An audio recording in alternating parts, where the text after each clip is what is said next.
Peguemos agora a nossa Santa Cruz e peço, Senhor, que o Senhor cele com o sinal da salvação. Desde a primeira quaresma de São Miguel que rezamos, nós dizemos: o Senhor está marcando os seus eleitos. No livro do Apocalipse, o Senhor diz que os seus eleitos estão sendo marcados pelos anjos. Ezequiel capítulo 9, o Senhor diz que os eleitos serão marcados com a marca, o sinal da cruz. Pois nós pedimos agora, Senhor, a vossa proteção, que a vossa Santa Cruz agora seja marcada, selada em cada um dos teus filhos, que agora reza conosco, ouve a tua palavra, e que nada possa impedi-los de ouvir a tua palavra, que nada, nenhuma arte do inimigo possa atrapalhar a tua palavra ser proclamada. Por isso reza comigo: a cruz sagrada seja minha luz, não seja o dragão meu guia. Retira-te, Satanás, nunca me aconselhes coisas vãs. É mal o que tu me ofereces, bebe tu mesmo dos teus venenos. Em nome do Pai, e do Filho, e do Espírito Santo. Amém. Faça o sinal da cruz na sua fronte, para que o sangue de Jesus cele os seus pensamentos, faça nos seus lábios, para que cele suas palavras, e no seu coração, para que cele os seus sentimentos. Em nome do Pai, e do Filho, e do Espírito Santo. Amém. Meus irmãos, nós estamos progredindo bastante na nossa travessia do deserto, saindo da terra da escravidão, rumo à terra prometida. Você vê que até a glória de Deus enche esse lugar, não é? Então, esse sinal da glória de Deus que se manifesta lá no Antigo Testamento, é um sinal de que Deus está presente no meio de nós, e Ele está fazendo maravilha já no início dessa quaresma, já nesses primeiros dias, nessa primeira semana da nossa quaresma, você já está vendo maravilhas acontecendo. Eu quero te dizer que Deus tem muito mais para realizar na sua vida, mas Ele mesmo se faz depender da sua fé, porque a Bíblia diz que o justo vive pela fé. E quando alguém pedia a Jesus um milagre, Jesus dizia assim: será feito de acordo com a sua fé.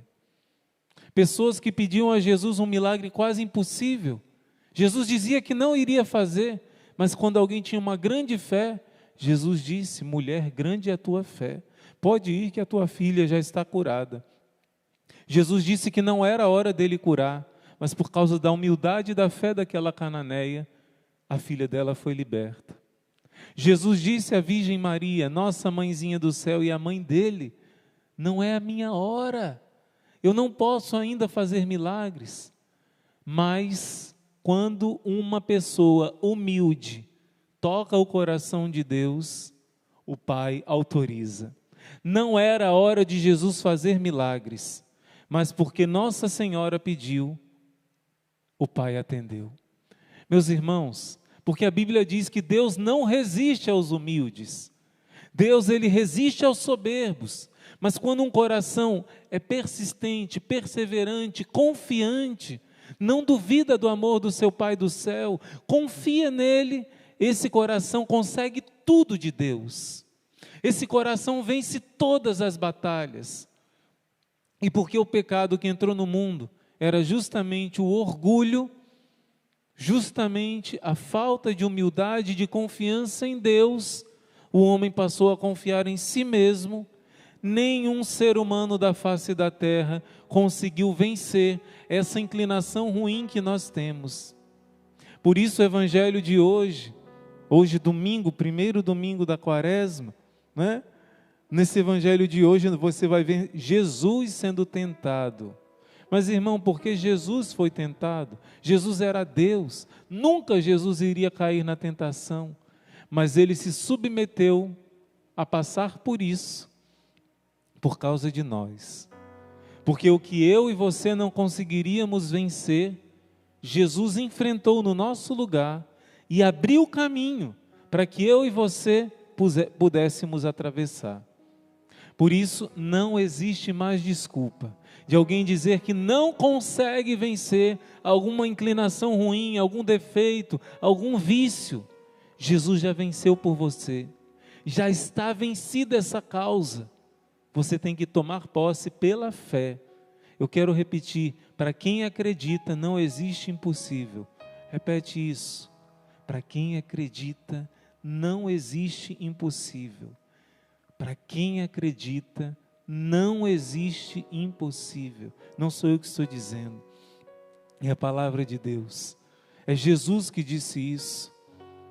O anjo Gabriel disse à Virgem Maria, porque nada é impossível para Deus.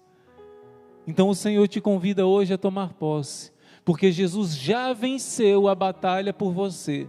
Ele já venceu a luta que você está lutando. Você precisa tomar posse pela fé. E nós vemos no Evangelho de hoje, Jesus enfrentando 3 tentações. O padre dizia na homilia hoje, que uma vez ele pediu para um jovem seminarista meditar sobre essa passagem bíblica.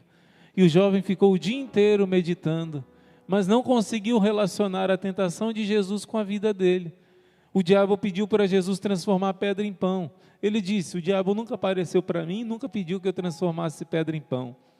O diabo pediu que Jesus se jogasse do alto do templo. Ele disse, o diabo nunca apareceu para mim, nunca pediu que eu me jogasse do templo. O diabo levou Jesus ao alto de uma montanha e mostrou todos os reinos da terra e disse, se ajoelha diante de mim e eu te darei tudo isso. E o jovem disse, o diabo nunca falou isso comigo, eu nunca nem vi, graças a Deus, né?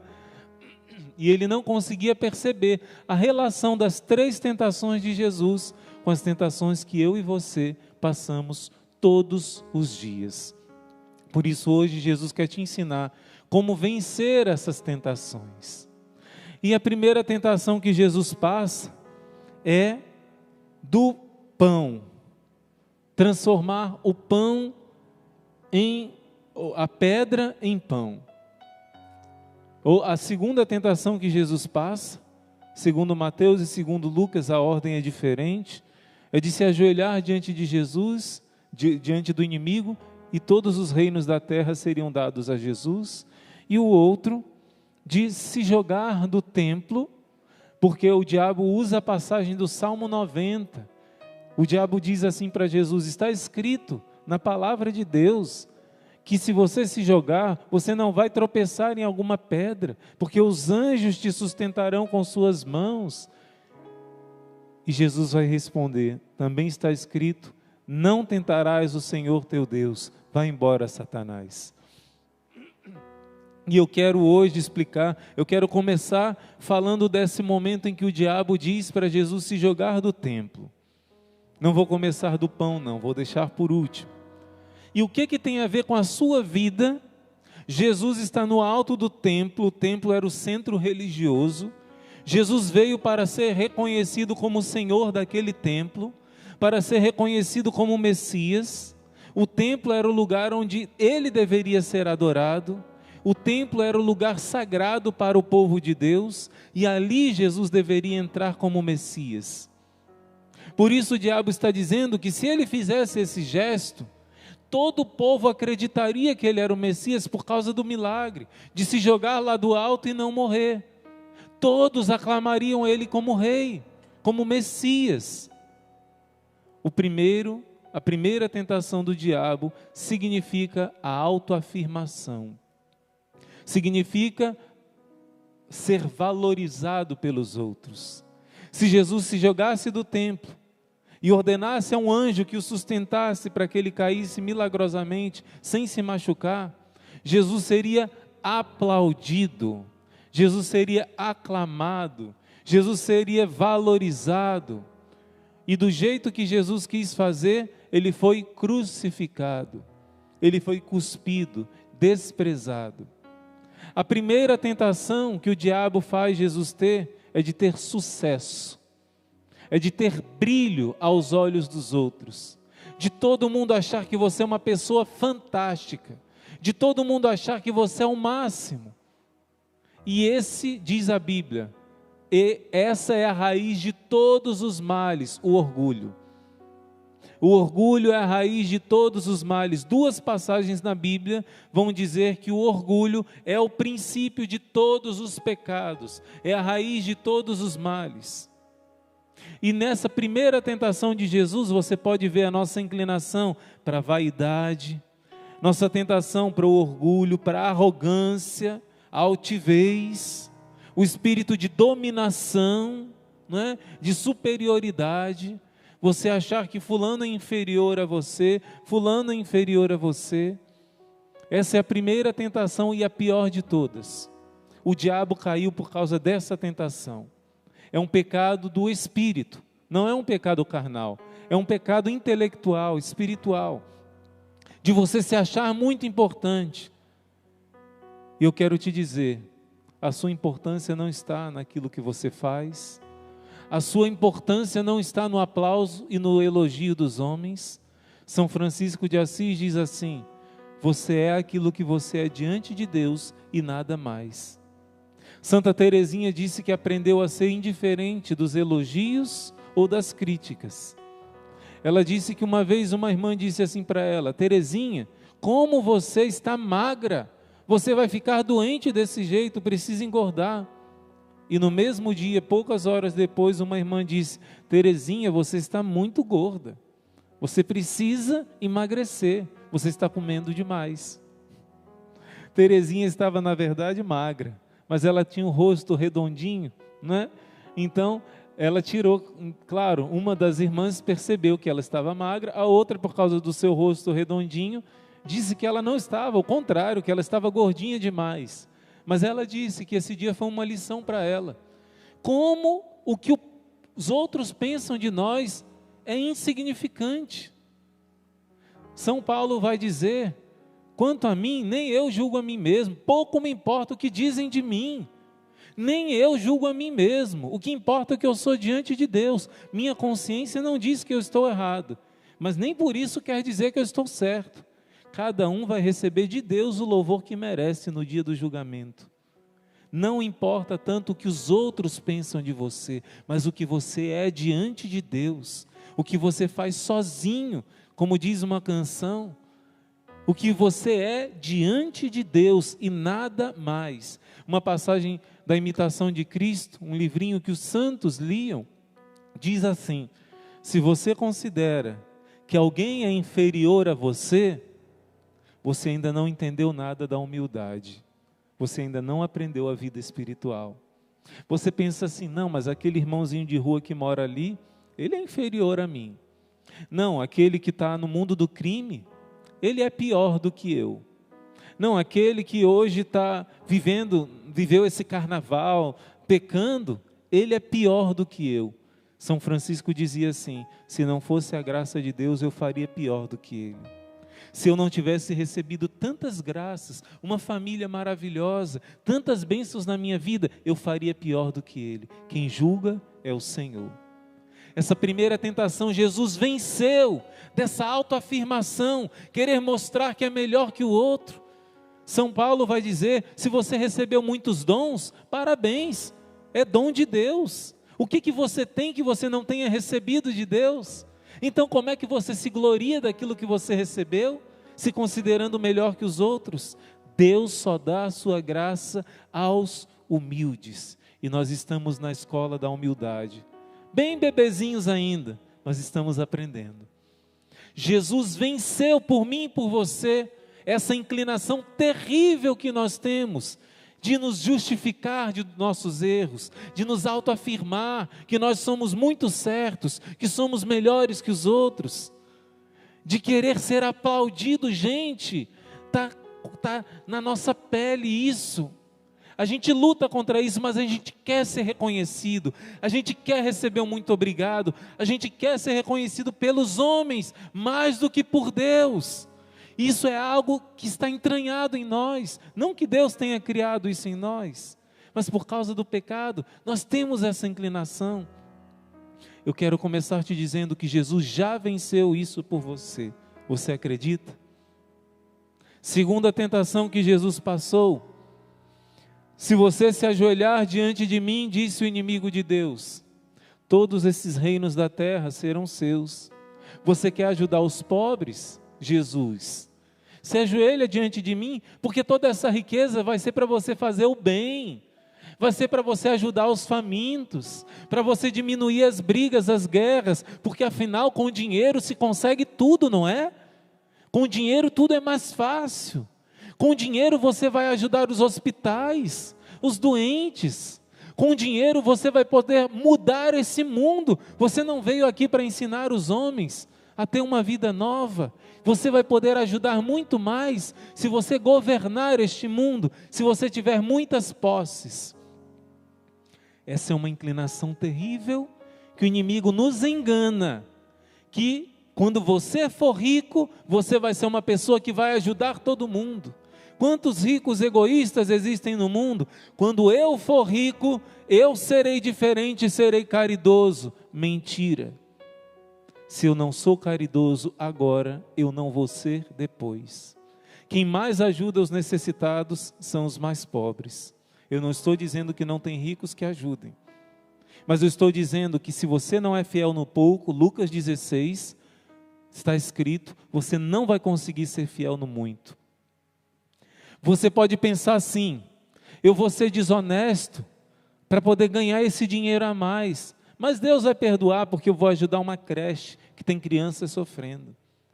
É a mesma tentação de Jesus, quando disse, se ajoelha diante de mim. Quando você conta uma mentira, você se ajoelha diante do diabo. Uma mentira para ganhar um dinheiro que você diz que vai ajudar alguém necessitado, você se ajoelha diante do diabo com pretexto de fazer o bem. Isso não agrada a Deus. A segunda tentação é a tentação do possuir, do dinheiro. Jesus diz em Mateus capítulo 6, versículo 24, não podeis servir a Deus e a Mamon. O que é Mamon, irmão? É o Deus do dinheiro.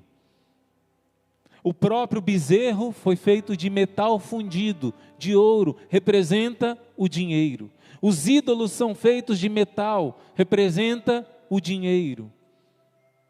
Jesus vai dizer, ou você amará um, ou desprezará o outro. Não podeis servir a Deus e ao dinheiro. Mas irmão, eu posso ter posses?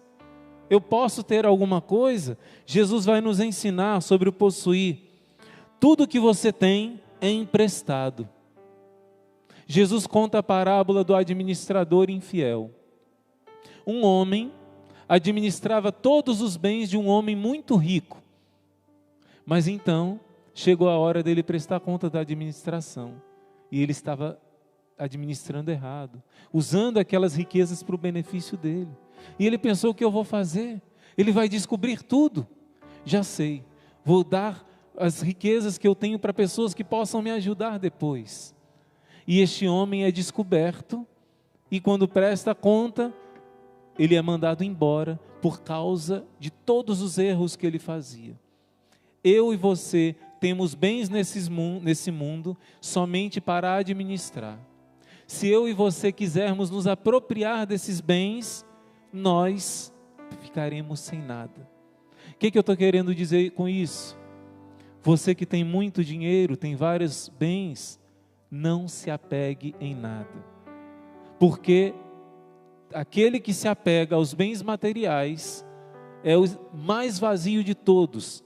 Jesus diz que aquele que não se renunciar a tudo para segui-lo, não entrará no céu. Renunciar a tudo é ser desapegado dos bens materiais, mas nós somos apegados. Quando nós estamos desempregados, nós desesperamos. Quando nós estamos passando necessidade, nós desesperamos, mas não passa necessidade além dos seus limites.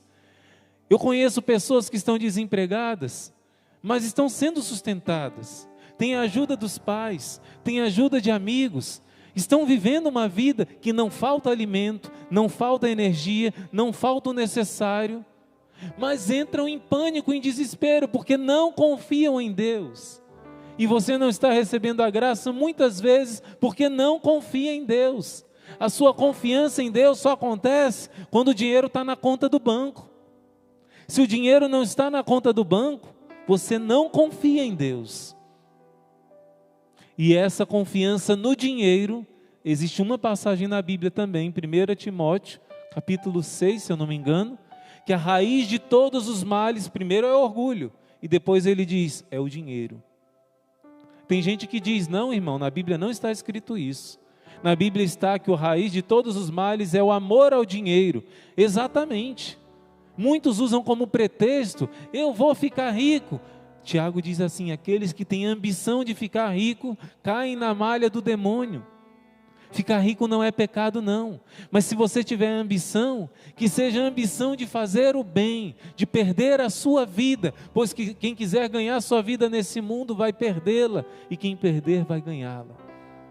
E por fim, a terceira tentação, você quer ter poder, você quer possuir para poder gozar, para poder ter prazer, para ter satisfação, uma vida cômoda, uma vida tranquila, uma vida que você tenha tudo mais fácil, tenha micro-ondas, tenha comida fácil, se não teve tempo de cozinhar, você liga e tem condição financeira para poder alguém te trazer, tudo que traga conforto, tudo que traga facilidade, tudo que você não precise fazer sacrifício. E aí está representada a tentação do pão.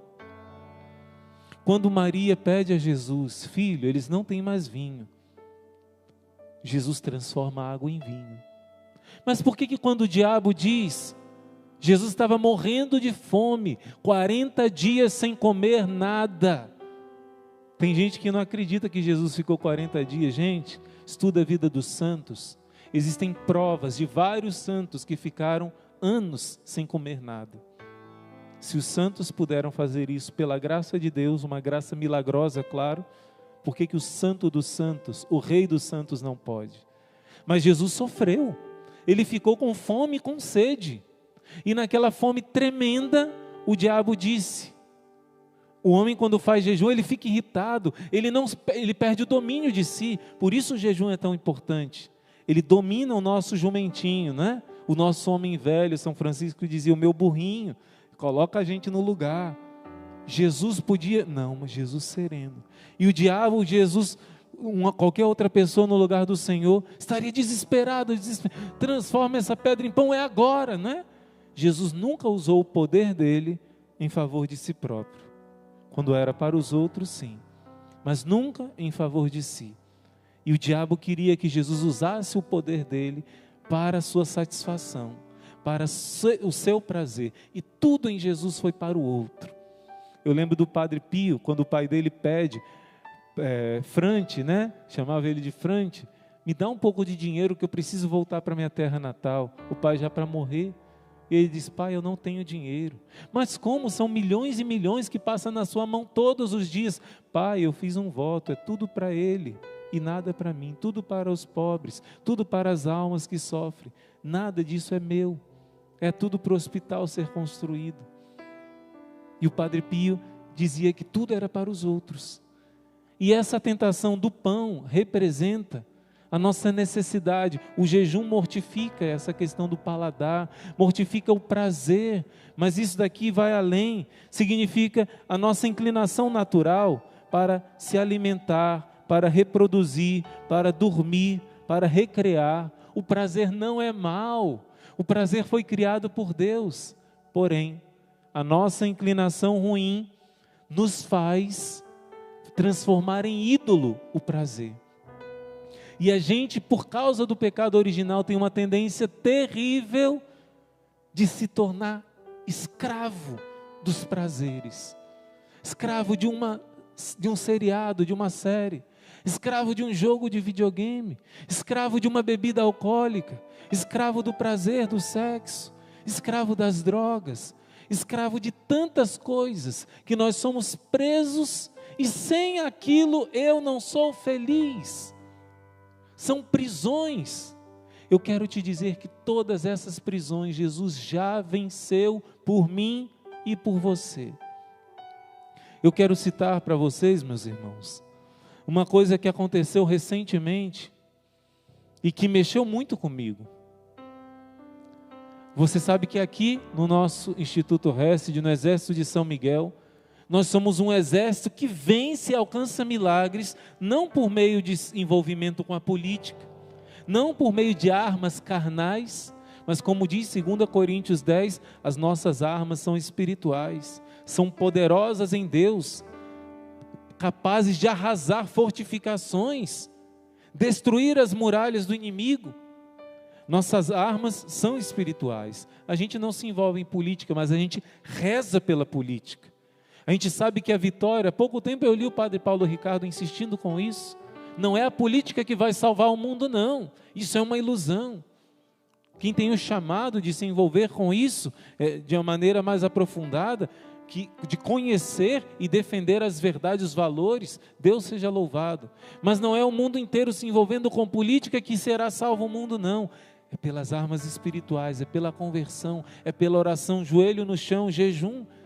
Mas eu quero te dizer algo que me marcou muito esses dias, algo que aconteceu no mundo da política, aqui no Brasil recentemente. Aconteceu, talvez a grande maioria de vocês tenha ouvido falar, de um homem da política, não vou nem dizer o cargo que esse homem exerce, né? Este homem foi para este país que está em guerra, para a Ucrânia, para mostrar serviço, né? Para dizer que iria ajudar e tudo, etc. O que aconteceu? Quando esse homem vai para lá, quando ele retorna, eles pedem ajuda, né, para ajudar os refugiados e tudo. Quando ele volta, vaza um áudio dele, em que ele diz que as mulheres lá daquele país são muito belas, e que ele gostaria de ter pego alguma delas, e que é muito fácil, ele só não conseguiu isso porque não tinha tempo. Não estou aqui para julgar esse homem, não. Quem vai julgar é o Senhor. E ele falou palavras muito feias, muito baixas, de alguém que queria se aproveitar das mulheres pobres, porque elas são fáceis. Mulheres que estão em situação de guerra, são mulheres que estão muito vulneráveis. São palavras muito tristes de uma pessoa que exerce um cargo político. Essa pessoa depois veio pedir desculpas e tudo, mas o que eu fiquei mais impressionado foi de outras pessoas desse meio político, dizendo assim: vamos ser sinceros, gente, o que ele falou é algo terrível, sim, mas não vamos ser hipócritas, não. Todos os homens conversam isso na roda de amigos, todos os homens falam isso. Não, quem falar diferente é mentiroso, é hipócrita. Mentira de Satanás. Eu quero te dizer uma coisa: todos os homens não são assim, não, de jeito nenhum. Todos os homens que vivem o homem velho, que vivem essa inclinação que nós temos do pecado original, que vivem como animais. Quando alguém não encontrou Jesus Cristo, vive como animal. Mas quem renasceu em Cristo Jesus é uma criatura nova. Eu quero dizer que todos os homens não são assim, não. Eu e você, que somos do exército de São Miguel, nós temos sim dentro de nós, homens e mulheres, inclinações terríveis. Normalmente os homens são mais inclinados para essa questão do pão, que a tentação do pão representa o prazer, mas a tentação carnal, não que as mulheres não tenham, mas normalmente as mulheres têm mais a tentação desse poder, né? Da vaidade, do aparecer, do brilho. Todos nós somos muito ruins por causa do pecado original, mas a nossa essência é imagem e semelhança de Deus. Uma vez, um homem chamado Tolkien, muitos conhecem por causa dos livros que ele escreveu, um grande católico, um grande intelectual. Ele escreveu muitos livros e converteu muitas pessoas ao catolicismo, muitos intelectuais. Ele escreve uma carta para o seu filho, dizendo assim: filho, eu quero que você saiba que um dia você vai ter tentação de deixar a sua esposa. Isso pode acontecer, e acontece muitas vezes. A tentação de que você escolheu a esposa errada. Ele disse: nem que você tivesse 100 anos, a gente não tem a maturidade perfeita para escolher uma pessoa perfeita. Não é assim. Eu quero te dizer, meu filho, que pelos nossos instintos, nós, homens pecadores, às vezes temos a tendência de não satisfazer com uma só mulher, porque isso é consequência do pecado original. Mas eu quero te dizer, meu filho, que isso é um engano, que a felicidade não é seguindo os instintos baixos que nós temos, mas sim dominando e mostrando que somos homens intelectuais, espirituais, e quem vence não são os instintos carnais, mas sim o espírito. Quando pessoas pessoas conhecidas no YouTube, vêm dizer que todos os homens agem assim, você pode dizer que todos os homens têm essa inclinação do pecado. Isso tem. Mas dizer que todos os homens vivem no pecado, você está dizendo que não existem cristãos na terra. Que não existem pessoas que lutam e dão testemunho de famílias santas, de sacrifício da sua vida pela sua família. Homens e mulheres que dão a vida para fazer o bem. Por isso eu quero dizer que é uma grande mentira. Todos os homens não prestam. Sabe de onde que vem essa palavra? Lá do profundo do inferno, do quinto dos infernos. Toda mulher se deixa vender. Sabe de onde que vem essa palavra? Lá do quinto dos infernos. Porque quando um homem e uma mulher encontram com Cristo Jesus e toma posse da vitória que Ele já teve na cruz por nós, por isso as 3 tentações são representadas também por esses 3 cravos que Jesus foi pregado. Que essas 3 inclinações nossas e delas que vêm todas as outras ruins, o poder, o possuir e o prazer, já foram vencidas por Cristo, que já crucificou esses pecados e já venceu. Então todo homem não é assim não, viu? Toda mulher não é assim não. Isso é uma grande mentira. Eu quero te convidar hoje a tomar posse dessa vitória de Deus. O nosso irmão Emanuel Maria daqui a pouco vai contar para você um testemunho, um exemplo de homens que aprenderam a ser homens de verdade, a se ajoelhar diante do Senhor para mudar uma nação, para impedir o mal na sua nação. É isso que Deus está fazendo no exército de São Miguel. Um verdadeiro cristão já é vencedor. E eu quero dizer para você, eu sei que muitas pessoas que estão nos assistindo, rezando conosco, estão numa luta contra um vício. Deus está fazendo crescer em você a humildade, porque Ele já venceu por você. Eu quero te dar essa boa notícia. Sabe esse vício do álcool, do adultério? Sabe esse vício que você luta tanto para vencer? Jesus já venceu por você. Ele já está destruído. Este demônio que te oprime já é um derrotado. Aqueles que perseveram em Cristo Jesus, lutando, confessando, jejuando, com o rosário na mão, adorando a Eucaristia, esses não vão vencer não, já são vencedores. Você já venceu, porque Cristo já venceu por você. E essa vitória já te é dada em cada confissão que tua alma é lavada. Essa vitória já te é dada em cada Eucaristia que você come a carne do próprio Deus, que se une à tua carne e te faz santo, porque Deus olha o teu coração e não as tuas quedas. Deus olha o teu esforço sincero e as tuas lágrimas de arrependimento quando você deseja mudar de vida. E eu quero terminar esse momento pedindo para você que você assuma um compromisso na sua vida, para que essas 3 tentações que marcam a vida de todos os seres humanos, do orgulho, né, de poder, do possuir, de ter nossa segurança nas coisas materiais, e do prazer, são os 3 P, as 3 marcas que tentam nos puxar para baixo. Você vai assumir hoje o compromisso, eu sei que muitos já assumiram, de você todas as noites, mesmo que você reze o seu rosário, você vai rezar 3 Ave-Marias antes de dormir, sempre. Você nunca vai deitar sem rezar essas 3 Ave-Marias. Por quê, irmão? Porque você agradece a Virgem Maria pela Santíssima Trindade, e a Santíssima Trindade te ajuda a vencer essas 3 inclinações que Adão e Eva trouxeram para nós. Muitas pessoas que iriam para o inferno, por causa da reza das 3 Ave-Marias, conseguiram a salvação. Então você que já tem esse costume de rezar as 3 Ave-Marias, eu peço que você hoje compartilhe esse compromisso com pessoas até que estão longe de Deus. Pessoas que estão no pecado mortal. Peça, diga, em nome da minha amizade com você, por favor, nunca deite sem rezar 3 Ave-Marias. É só o que eu te peço. Fala isso para as pessoas que você quer ver um dia no céu. Peça para elas assumirem um compromisso.